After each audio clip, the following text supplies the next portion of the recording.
오늘 본문에 나타난 내게 복을 주시리라는 말씀으로 함께 은혜를 받기를 원합니다. 이 땅에 살아가는 모든 사람들은 한결같이 복 받기를 원합니다. 돈이 많은 것을 복으로 생각하고 어떤 사람은 명예를 얻는 것을 복으로 생각합니다. 그러나 돈이 독이 될 수가 있고 명예가 독이 될 수 있습니다. 가장 큰 복은 내가 예수 믿어 하나님의 백성이 된 것을 가장 큰 축복을 받았다라는 것을 여러분 믿으시고 인정하시기를 바랍니다. 미국 캘리포니아 로산연리에서 남쪽으로 100여 마일 떨어진 곳에 세들백이라는 지역이 있습니다. 세들백 밸리라는 지역이 있는데 이 지역에 네이크 포테스란 작은 시골 마을이 있는데 지금은 이 도시가 신도시가 되어서 많은 사람들이 들어탔지만은 1980년도만 해도 시골 농장지대였습니다. 그런데 이곳에 1980년 1월 닉 웨이런 목사님이 교회를 시작했습니다. 세들백이라는 이름을 가지고 교회를 시작했습니다. 그러니까 1980년에 교회를 시작했으니까 몇 년 됐죠? 우리 수학 선생님. 예? 20년? 그 정도밖에 되지 않았어요. 오랜 역사가 되지 아니하는 교회입니다. 닉 목사님과 25살 된 K 아내, 그리고 갓 태어난 4개월짜리 된 아이, 이 아이를 데리고 목사님이 픽업 트럭에 짐을 싣고 무일푼으로 이곳에 내려갔습니다. 도착해서 가장 먼저 한 일은 무엇일까요? 집을 구하는 일이지 않겠어요? 집을 구하기 위해서 부동산업자에게 찾아갔습니다. 그 부동산업자 이름이 단데일이라는 사람입니다. 단데일에게 목사님이 자기를 소개합니다. 내 이름은 닉 위린입니다. 나는 이곳에 교회를 개척하려고 합니다. 그런데 당장 머물 만한 집이 있어야 되는데 집을 얻을 만한 돈이 없습니다. 우리나라 같으면 별 미친 놈 다 봤다라고 하면서 당장 나가라고 했을 것입니다. 그런데 중개인 단이 이 목사님의 얼굴을 보면서 할 수 있는 데까지 해봅시다. 할렐루야. 은혜를 받는 얼굴을 쳐다보면서 여러분의 얼굴만 봐도 은혜가 충만하기를 주의 이름으로 축원합니다. 얼굴을 보고는, 그런데 2시간 만에 집을 얻어왔는데 또 부동산업자의 말을 듣고 아파트 주인이 집세 한 달치를 면해 주었습니다. 기적의 기적이 연속입니다. 이렇게 해서 작은 아파트에서 목사님의 가족 3분과 그리고 단의 식구들 7분이 첫 예배를 드렸습니다.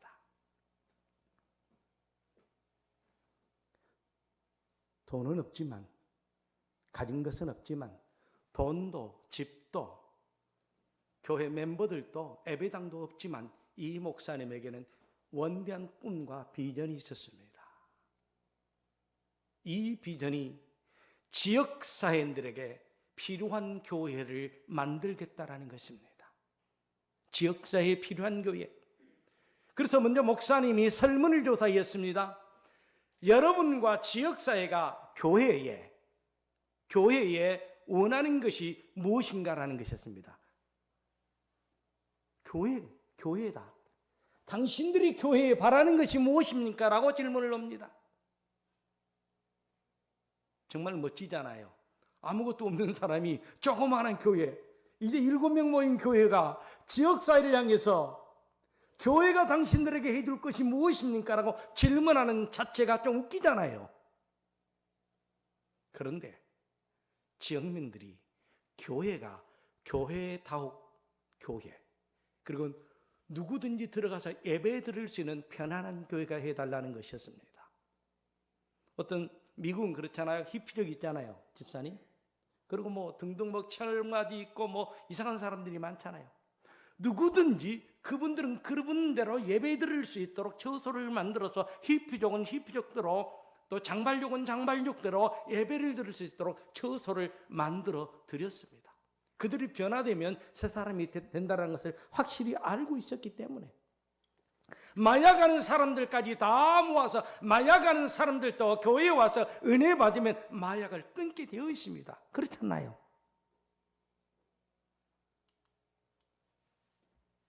지역 주민들의 요구가 아주 성경적이었습니다.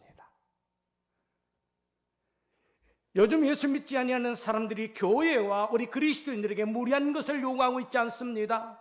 교회가 교회다워야 합니다. 세상의 빛과 소금이 되어야지 걸림돌이 되어서는 아니 된다라는 것입니다. 교회가 그리스도의 향기를 풍겨달라는 것입니다. 다른 것을 요구한 것이 아니었습니다. 교회와 성도들은 주민들의 요구에 불평 없이 빛과 소금이 되어서 지역사회를 섬겼습니다. 그 결과 동네 사람들이 교회로 찾아 나오기 시작했습니다. 전도하지 않아도 그들의 모습을 보고 교회를 찾아 나왔습니다. 그리고 지역에 있는 도시민들까지도 이 교회로 찾아 나오기 시작했습니다. 제가 한국교회 목사님들이 오시면 모시고 그 교회의 상황을 설명하고 이렇게 해서 부흥이 됐다고 얘기합니다. 정말 어려운 환경 속에서 교회를 시작했습니다. 교회와 성도들이 예수 그리스도의 정신으로 빛과 소금이 되어 겸손히 섬겼더니 지금은 이 교회가 어떻게 되었어요? 미국의 4대 교회로 대성장했을 뿐만 아니라 미국 사회에서 가장 영향력이 있는 교회가 되었습니다. 우리 교회는 역사를 자랑합니다. 과연 얼마나 이 동민들에게 영향력이 있나요? 오래되지 않았지만 미국 사회의 정치, 경제 모든 면에 영향력을 끼치는 그런 교회로 성장했다라는 것입니다. 닉 윌런 목사님이 강조한 말씀이 있습니다. 대단히 중요한 말입니다. 교회의 성장이 아니라, 잘못 들으면 오해합니다. 교회의 성장이 아니라 교회의 건강이다라는 것입니다. 이 말의 뜻은 당신의 교회가 건강하면 성장은 자연스럽게 이루어진다라는 말이에요. 교회와 목회자 그리고 성도가 하나님이 주신 사명을 바로 인식하고 책임을 다한다면 하나님의 영광만이 드러나는 것이 아니라 교회는 자연스럽게 부흥되게 되어 있어요. 한국 목회자들이 성경대로 설교한다면 교인들이 다른 교회로 떠나버리기 때문에 어쩔 수 없이 성도들의 길을 즐겁게 해드린대요. 뭐 우리 목사님들은 다 얘기 아는 내용들이에요. 그래서 축복 설교합니다. 십자가 설교가 없어요. 그리고 사랑의 설교합니다. 남을 섬기라는 말이 없어요. 그리고 위로의 설교를 한답니다. 그 결과 한국교회와 성도들이 세상의 세속적 가치관에 동화되어 버렸습니다. 세상의 권세자들을 교회에서 우대합니다. 돈이 우상이 되어 버렸습니다. 돈, 그리고 뭐가 좀 있는 사람만이 장로나 권사로 피택을 받게 되어 있습니다. 죄송스러운데 최근에 어느 목사님 만났는데 자기 교회에 피택을 받으라면 내야 된대요. 딸꾹질이 아닙니다.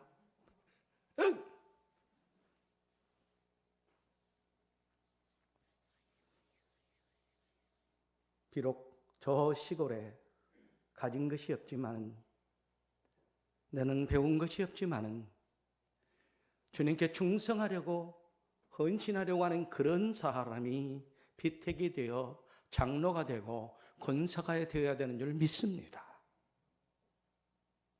나는 장로 권사 안 될랍니다. 그런 마음으로 나는 장로 권사 되었으니까 아예 아멘도 안 하고 할렐루야도 안 하시는 것 같다. 다 포기했나 봐 이제. 닉 위린 목사님이 2003년에 쓴 책 아마 우리 그리스도인들은 다 보았을 거예요.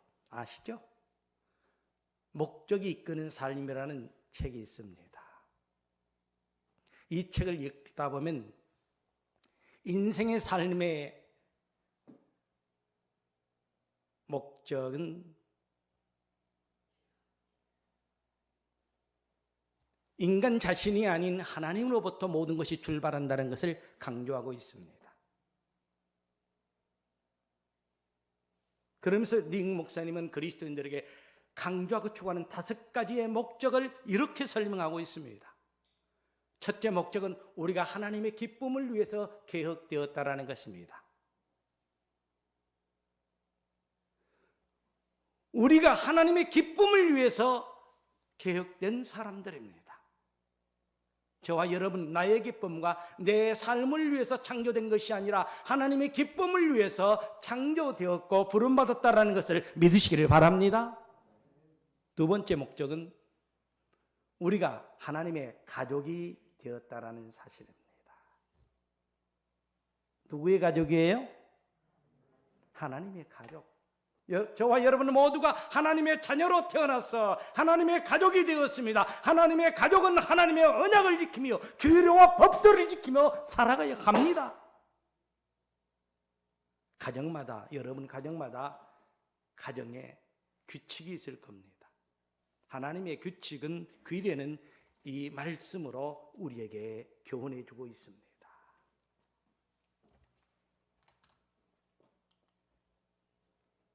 세 번째 목적은 우리가, 저와 여러분이 그리스도를 닮도록 창조되었다는 겁니다. 레위기 19장 20절에 보면 이런 말씀이 기록되어 있습니다. 너희는 거룩하라. 이는 나 하나님 여호와 너 하나님이 거룩함이니라, 그렇게 말씀하고 있습니다. 옳습니다. 예수 그리스도를 믿는 그리스도인이라면 성화가 되어야 됩니다. 성화란 하나님을 믿는 사람은 하나님과 같이 거룩해야 된다는 것입니다. 어제보다는 오늘이, 오늘보다는 내일이 더 다른 모습으로, 그리스도의 모습으로 성화되는 저와 여러분이 되기를 주의 이름으로 축원합니다. 예수 믿는 사람이 성화가 없다면 가짜입니다. 예수님처럼 말하고 예수님처럼 생각하고 예수님처럼 행동하는 저와 여러분이 되기를 주의 이름으로 축원합니다. 그리하면 세상 사람들이 그리스도인의 삶의 모습을 보고 그들도 예수 그리스도를 영접하고 하나님의 교회로 찾아오게 되어 있습니다. 나의 모습 때문에 나의 자녀들이 우리 어머니, 우리 아버지 때문에 교회를 가지 않으면 아니 되겠구나. 조금 후에도 말씀하겠습니다마는 정말로 우리의 삶이 그리스도화 되지 않으면 아니 됩니다. 날마다 성화되어야 됩니다. 네 번째 목적은 하나님은 우리를 섬기기 위해서 지으셨습니다. 당신을 섬기도록 우리를 지으셨습니다. 그렇습니다.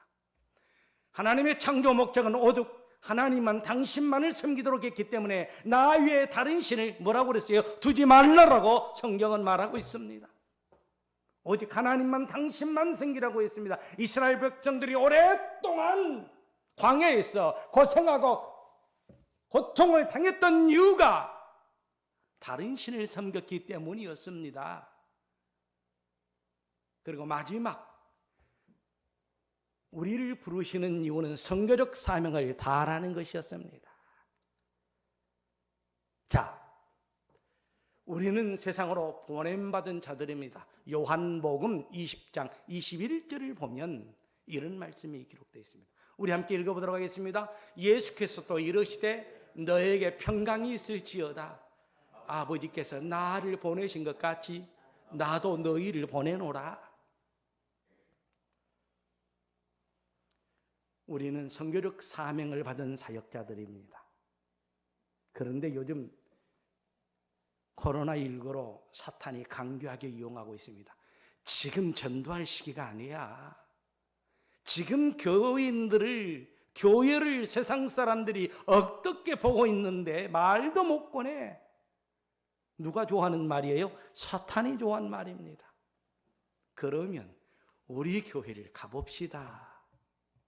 우리 교회는 다른 교회와 다릅니다. 분명한 사실을 알아야 됩니다. 하나님의 명령 선교에 방해하는 모든 것들은 사단의 강간 장난이라는 것.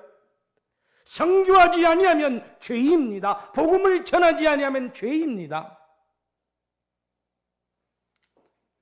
그래서 세들백 교회는 그들의 복음을 전하기 위해 외치는 것보다 그들을 섬기고 헌신했습니다. 모습으로 보여줬어요. 그리스도의 모습을 그대로 보여줬어요. 고린도전서 9장 16절에 이런 말씀이 기록되어 있습니다. 함께 읽어보도록 하겠습니다. 내가 복음을 전할지라도 자랑할 것이 없으면 내가 부득불할 일임이라. 만일 복음을 전하지 아니하면 내게 뭐가 있다고? 화가 있을 것이미로다. 이래도 복음을 죽인다 해도 복음 안 전한다면 할 말이 없겠지만 복음을 전하지 아니하면 화가 임한다. 또 야고보서 4장 17절을 보시기 바랍니다. 그러므로 사람이 선을 행할 줄 알고도 행하지 아니하면 뭐라? 죄니라. 해외 선교사지로 나가서 헌신한 것만이 선교하는 것이 아닙니다. 해외로 나가든 국내에 남아있던 선교사가 되든 직장인이 되든 무엇을 하든 우리는 세상에 보내심을 받은 선교사들입니다. 보내진 곳에서 그 보내진 곳이 가정일 수가 있습니다. 직장일 수 있습니다. 그곳에서 주의 복음을 전하는 하나님의 거룩한 백성들이 되기를 바랍니다. 예를 들어서 예수 믿는 장로님이 주일날 떼돈을 준다고 하니까 거기에 일하러 가요. 그러면은 그분이 교회 나오겠어요? 안 나오겠어요? 안 나옵니다. 자명합니다.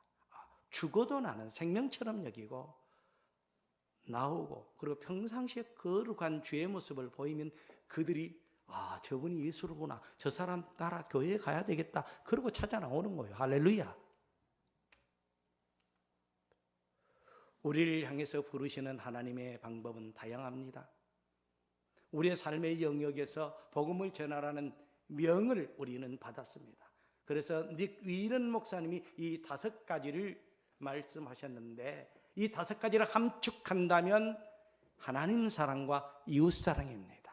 하나님을 사랑한다면 이웃을 내 몸처럼 사랑하는 저와 여러분이 되기를 주의 이름으로 축원합니다. 친구들을 사랑합니다. 그리고 친구들과 대화합니다. 그러나 그 친구가 나로 인해서 예수를 믿지 아니한다면 그 문제가 있는 겁니다.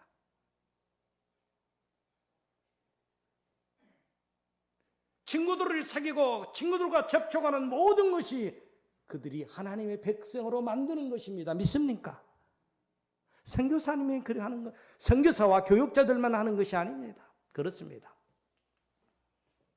하나님을 믿는 그리스도는 현재보다 영혼의 자기 중심적인 사고보다는 타인의 중심적인 사고에 초점을 맞추고 사회적 책임을 지고 살아갈 때 세상 사람들은 그런 교회를 인정하고 그런 성도들을 존경하고 그런 성도들의 모습을 보고 하나님의 교회로 찾아 나옵니다.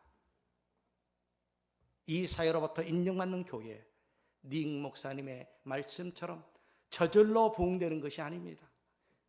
그런 오늘날 한국교회와 한국교회 성도들은 지역사회나 국가에 얼마나 큰 영향을 미치고 있는가, 깊이 생각하지 아니할 수 없습니다. 교회와 그리스도인들은 자신들의 이익을 먼저 추구하는 것이 아니라 세상적인 이기적인 욕망을 버리고 하나님이 요구하시는 시대적 사명을 실천하는 데 있음을 믿으시기를 바랍니다. 오늘의 본문 7, 8절을 보십시오. 뭐라고 말씀하셨는가? 우리 함께 보도록 하겠습니다. 시작. 내게 주신 땅 어느 성읍에서든지 가난한 형제가 너와 함께 거주하거든 그 가난한 형제에게 내 마음을 완악하게 하지 말며 내 손을 움켜쥐지 말고. 성읍에서 그렇습니다.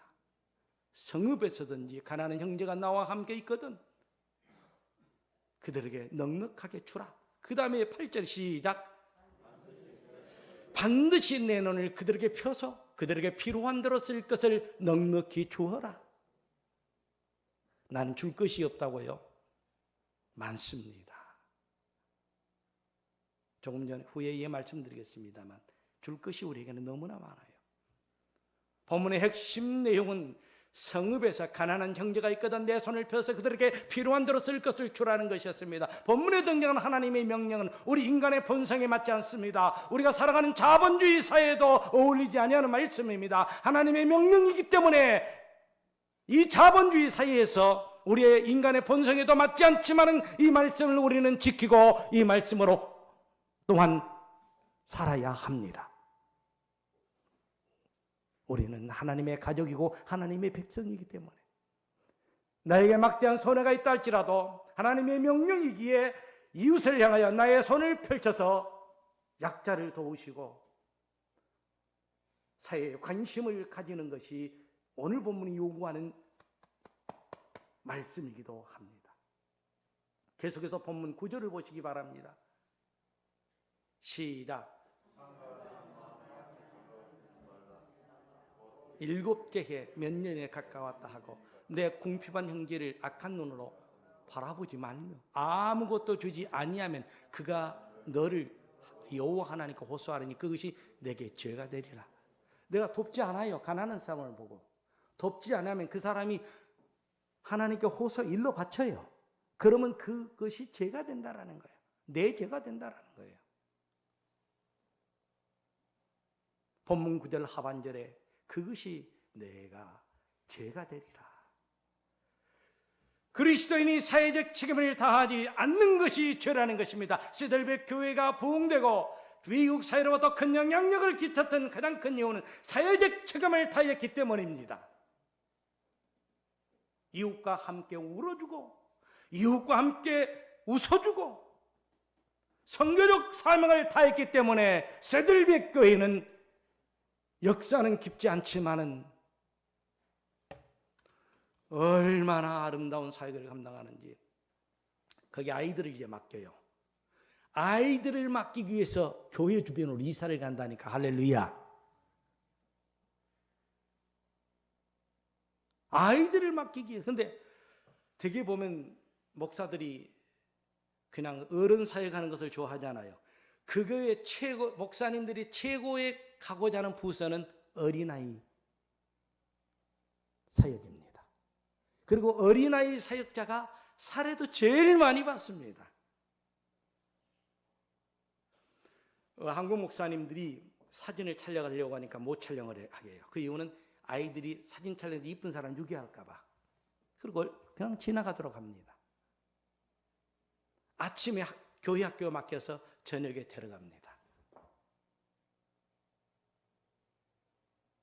교회 학교에 여러분 자녀들을 교회 학교 맡길 정도라면 대단한 신앙인은 아니겠어요? 거기서 체계적으로 신앙교육과 일반 교육을 받습니다. 이것이 하나님의 사랑이요 이웃사랑의 실천입니다. 가장 좋은 자리, 가장 시설이 좋은 것이 어린아이들에게 투자하는 곳이고 어린아이들이 앉아있는 바로 공부하는 그곳입니다. 그 다음에 청소년들이 공부하는 그곳과 예배드리는 그곳이 또 좋습니다. 참된 그리스도인이라면 네 안에 있는 이기적인 본성을 버리고 궁핍한 이웃에게 도움의 손길을 펴서 사회적 책임을 다해야, 그리스도인으로서 사회적 책임을 다하면 하나님의 축복이 기다리고 있습니다. 자, 본문 10절 보세요. 시작.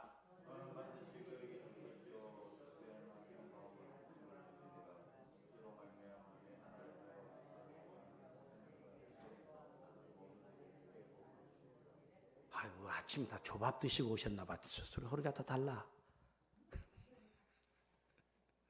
하나님께서, 여호와께서 내게 하는 모든 일과 내 손이 닿는 모든 일에 우리 여호와 하나님이 복을 주시리라. 할렐루야. 여러분의 가정과 여러분의 사람과 여러분의 자녀들에게까지도 하나님의 복이 나리기를 주의 이름으로 축원합니다. 인색한 마음에서 벗어나 이웃을 위해 우리의 손길을 펼쳐 나누고 베푼다면 하나님께서 우리에게 복을 주신다라는 것입니다. 하나님은 하나님의 약속을 분명하게 이루시고 지키십니다. 예화를 하나 드리도록 하겠습니다. 오늘 예약한 2개 있는데 혹시 여러분 방송실 좀 비춰주시기 바랍니다. 방송실에 좀 서울대 치대를 나오신 유명한 영화배우 신영근 장로님이 계십니다. 아시죠? 방송실에 아직 못 찾으셨나요? 넘어가겠습니다. 신영근 장로님이 계시는데, 이 신영근 장로님이 92년생이니까 제가 1928년생이니까 올해의 나이로 보니까 92세네요. 상당히 많은 나이가 드셨네요. 그런데 이 장로님이 알뜰하게 모은 재산 500억 상당을 사회에 기부를 했습니다. 이 기부한 것을 제가 말하려고 하는 것은 아닙니다.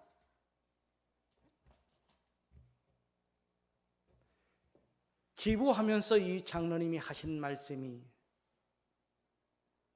내가 가져갈 것은 지금 보고 있는 성경 40, 50년 됐대요. 그걸 좀 비춰달라고 했는데 지금 어떻게 준비가 안 됐나 봐요. 성경책 하나를 내 간 속에 묻어달라는 것이었습니다. 그러면은 남은 재산을, 그리고 또 하는 마지막 말씀이 내 남은 재산도 사회에 기부하겠노라고 했습니다. 내 남은 재산도 사회에 기부하겠노라. 아들 신은석 씨의 말이 너무나도 멋져요. 여러분의 자녀들도 여러분의 모든 재산을 이렇게 이웃을 위해서 바치면 여러분의 자녀들도 그런 얘기가 있어지기를 바랍니다. 아멘이 없는 거 보니까 전혀 바치려고 생각하지 않은 것 같아. 아들이, 우리 아버지는 존경스럽습니다. 그리고 딸 신혜진 씨 역시 우리 아버지는 너무 멋쟁이야. 그리고 손자들은 뭐라고 하는지 아십니까? 우리 할아버지 존경하고 우리 아버지처럼, 우리 할아버지처럼 우리가 살아야 돼, 그렇게 얘기를 합니다. 사랑하는 아내, 평생 반려자로 함께 사셨던 권사님은 당신 참으로 장한 일 하셨다. 남편과 뜻을 같이 했습니다. 신앙의 본질이 무엇인가를 장로님은 오늘 우리에게 가르쳐주고 있습니다. 그러면서 장로님께서 암송하는 신앙의 시가 있는데 고린도전서 15장 10절을 암송합니다. 그러나 내가 나된 것은 하나님의 은혜로 된 것이니 내가 주신 그 은혜가 헛되지 아니하여 내가 모든 사도보다 더 많이 수고하였으나 내가 한 것이 아니요 오직 나와 함께 하신 하나님의 은혜로라. 할렐루야. 지금까지 있게 한 것은 하나님의 은혜이고 모았던 것도 하나님의 은혜이고, 요즘 부잣집 아들들이나 전직 대통령의 자녀들이 재산 가지고 싸움을 야단법석을 떱니다. 그리스도인의 삶의 영적인 모습은 복 있는 사람은 내 것을 내 것으로 여기지 않고 하나님의 것으로 여길 때에 복 있는 사람인 줄 믿으시기를 바랍니다. 그리스도인의 삶은 늘 사회적 책임을 통감하고 교회 안과 밖에서 아름다운 열매를 맺어 주님을 기쁘게 하는 삶입니다. 이러한 삶이 겉과 속이 같은 영적 삶이라 그렇게 말합니다. 겉과 속이 같은 영적 삶을 살아가시기를 바랍니다. 예수 믿는 그리스도인의 영적 삶이 교회 안에서의 영적 삶과 교회 밖에서의 영적 삶에 차이가 있어서는 아니 됩니다. 진정한 그리스도인의 삶은 교회 밖으로 끌고 나가야 됩니다. 되려 내 모습을 교회에서만 아니라 교회 밖으로 직장으로 끌고 나가야 됩니다. 교회 밖에서의 신앙생활의 표본이 되어 사회적으로 영향을 미치는 그리스도인의 삶, 이런 삶을 예배적 삶이라고 말합니다. 신학적 용어로 예배적 삶이라. 사회적 예배적 삶이란 기도하고 말씀을 묵상하고 찬송을 부르는 것으로 끝나는 것이 아니라 사회적으로 예배를 연속적으로 진행한다는 것입니다. 교회 안에서는 신앙이 좋은 사람처럼 보이지만 교회 밖에 나가면 세상 사람들과 별반 차이가 없는 사람은 진정한 그리스도인이 아닙니다. 솔직하게 우리 그리스도인의 편향적 복음주의로 인해서 사회적 약자와 어려운 이웃에 무관심하다는 것은 인정해야 됩니다. 최근 제가 많은 분들에게 자주 질문을 받습니다. 한국 교회에 들어와서 목회를 한다고 하니까 묻는 사람들이 사이즈 얘기를 해요. 제가 38에 모 지역에서 큰 교회를 유학 갔다 와서 했기 때문에 지금은 더 큰 교회를 하겠지 하고, 이 목사 교회 크기는 얼마 되고 평은 몇 평이나 돼? 몇 석이나 돼? 성도 수는 몇 명이야? 장로, 집사, 권사 수는 몇이야? 우리 어떤 분은 또 그럴 거야. 목사님 그렇게 많지 않으니까 말 못했죠? 제가 뭐라고 했겠어요? 크기와 숫자 노릇만 얘기하지 말고 이 시대에 사회적 영향을 끼치는 것이 무엇인가를 또한 관심을 보이는 교회가 되면 안 되나, 그렇게 제가 반문을 했어요. 감동이 없나 봐. 우리 교회가 제가 와서 정말로 사회적으로 선교적으로 큰 일을 많이 했습니다. 할렐루야. 큰 트럭이 물건을 싣고 와서 손을 잘라가면서까지 그냥 물건을 내어서 그 물건 15억을 우리 교회에서 제가 온 이후에 15억의 상당을 선교를 했습니다. 감동이 없나 봐. 뭐 관심이 없어. 전 교인들에게 얼어 죽지 마시라고 패딩 다 드리고 오바 드리고,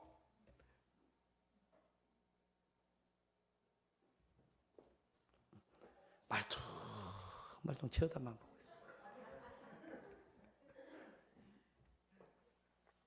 우리나라 최초교회가 1884년 5월 16일 항해도 장영근 대구면 송청리에 세워졌는데 그 교회가 바로 소래교회입니다. 이 교회예요. 지금 텔레비전에 나온 소래교회입니다. 소래교회가 세워진 후에 1888년 4년 후에 인도에서 어마어마한 기근으로 인해서 수십만 명이 죽어간다는 소식을 선교사를 통해서 듣게 됩니다. 그런데 교인들이 나서서 그곳의 선교지에 헌금을 보내자고 하는데 지금 환산할 수가 없어요. 이 돈을 얼마를 보낸 줄 아세요? 68불을 보냈습니다. 68불, 지금은 큰 돈이 아니지만 당시에는 어떻게 환산할 수 없을 정도로 큰 돈을 보냈습니다. 당시 교회도 성도들도 어려웠지만 고통을 당하는 이웃을 예면하지 않고 그들이 헌신하고 동참했기 때문에 이 섬기는 모습 때문에 그 교회가 부흥이 됐습니다. 할렐루야. 동학군 지휘관 이명이 언더우드 선교사를 통해서 세례까지 받는 역사가 나타났습니다.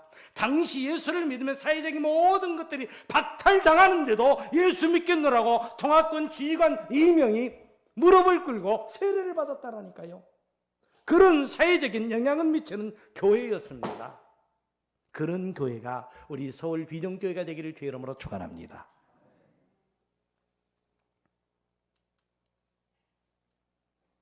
세상 사람들은 교회와 성도들이 빛과 소금이 되기를 원합니다. 그들은 그렇게 삶을 살지 않더라도 그냥 그들이 우리를 존경하지 않더라도 우리는 그렇게 살면 그들이 우리를 존경하게 되어 있습니다. 저는 마지막 목회 사역에 꿈이 있습니다. 이 꿈을 불태우려고 합니다. 우리 교회만이 잘 되는 것이 아니고 우리 성도들만이 잘 되는 것이 아니고 이기적인 사역에서 벗어나 세들백 교회처럼 세상이 교회를 인정하고 세상 사람들이 성도를 존경하고 하나님께서 주신 사명을, 시대적 사명을 주어진 이 시대에 큰 영향을 끼치는 교회가 될 수 있도록 제 삶을 바치고 싶습니다.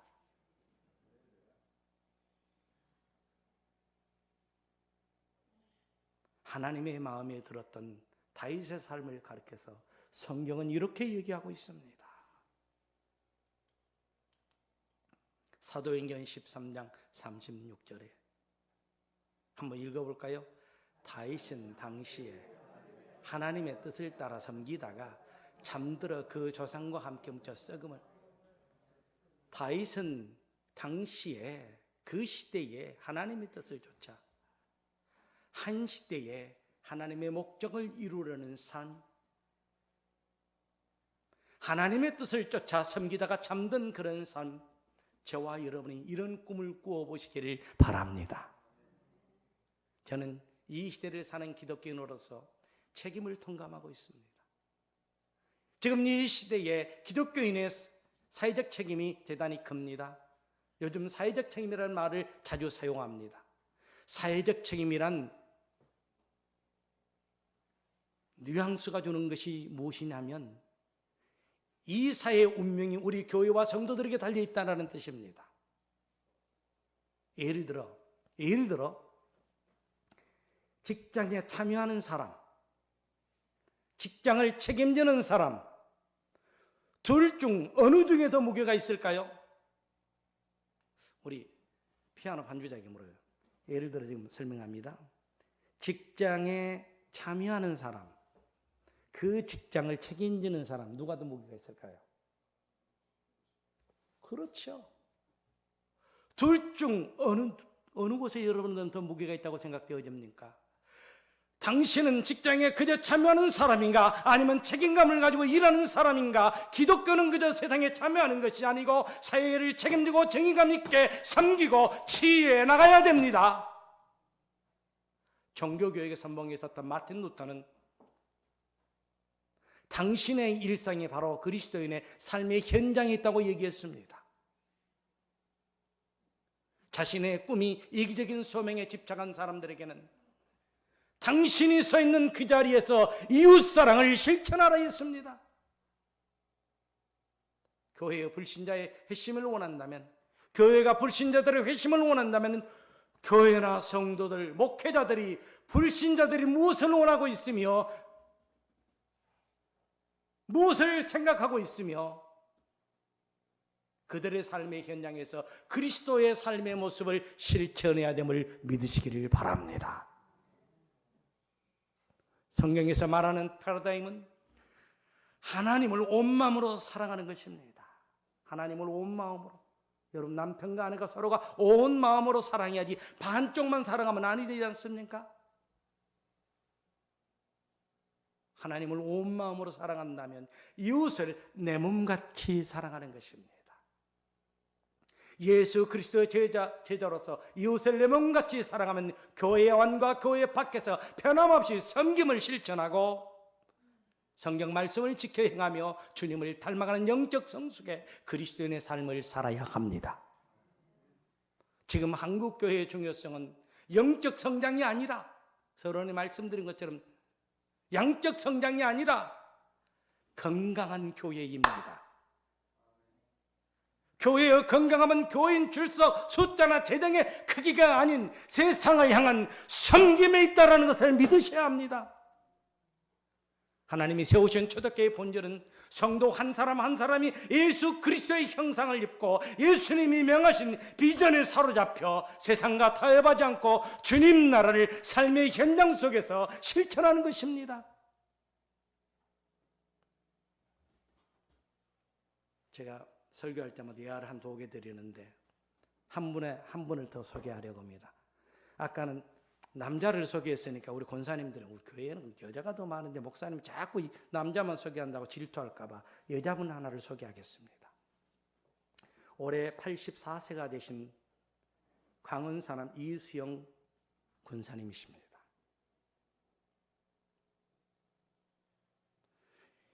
이 권사님 총 재산 760억 상당을 나눔과 섬김으로 썼습니다. 얼마요?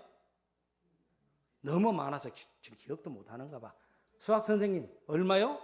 760억 상당. 이 회장님의 섬김의 자산은 어머니에게서 배웠습니다. 여러분 자녀들에게 이런 영향력을 끼치시기를 바랍니다. 아멘 안 하는 거 보니까 우리 애들 다 커가지고 말도 안 들어요. 그런 것 같아요.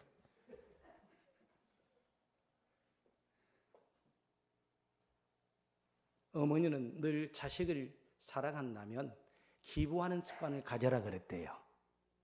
자식들에게 자식을 사랑한다면 뭐 하는 습관을 가져라? 나눔의 습관을 가지라는 것이었습니다. 그 어머니는 초등학교도 나오지 못한 분이었지만 나눔과 섬김으로 자녀들에게 체험을 늘 시켰습니다. 가족들도 먹고 살기 힘들 때인데 문 앞에 6.25 동란에 솥가마를 걸어놓고 죽을 끓여서 지나가는 이웃들에게, 배고픈 사람들에게 나누어주는 모습을 그 어린아이가 보고 체험한 거예요. 그리고 어머니가 없어서 주지 못한 것을 안타까워하고 또 나가서 일하고 죽을 써도 나눠주는 모습을 배운 거예요.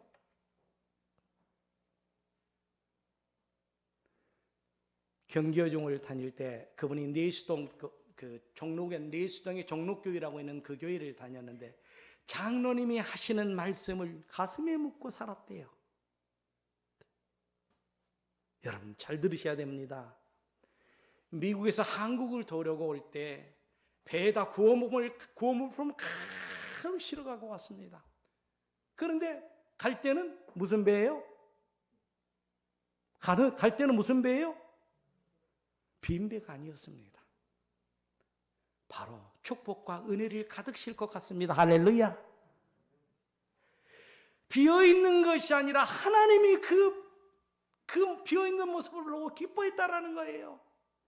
그래서 미국 사회가 그렇게 나눔의 사회요. 지금도 그렇게 도네이션 문화가 강합니다. 그 미국선 목사들이요, 교인들이 식상한 것이 있어요. 자녀들 얘기할 때 식상해 합니다. 그리고 미국 자꾸 얘기하면 미국 얼마나 잘했다고, 미국 어떤 목사님 그래요. 한번 이 목사 설교 한번 들어봤다. 이 목사 설교하는데 미국 얘기는 별로 안 하는데 그 목사는 입만 벌리면 미국 얘기를 하는 거야. 근데 우리 아이가 한번 얘기했는데 큰아이가 중학교 때인가 사진을 붙여놨어요. 세계인간에게를 도네이션 하는 거예요. 그네들은 남미에 있는 어려운 아이들에게. 지금도 도네이션 하기 위해서 1년에 한 번씩 마라톤을 합니다. 그러면 몇만 불이 모여지면 그걸 가지고 우물 파는 데 씁니다. 자기를 위해서 쓰는 거 아니에요.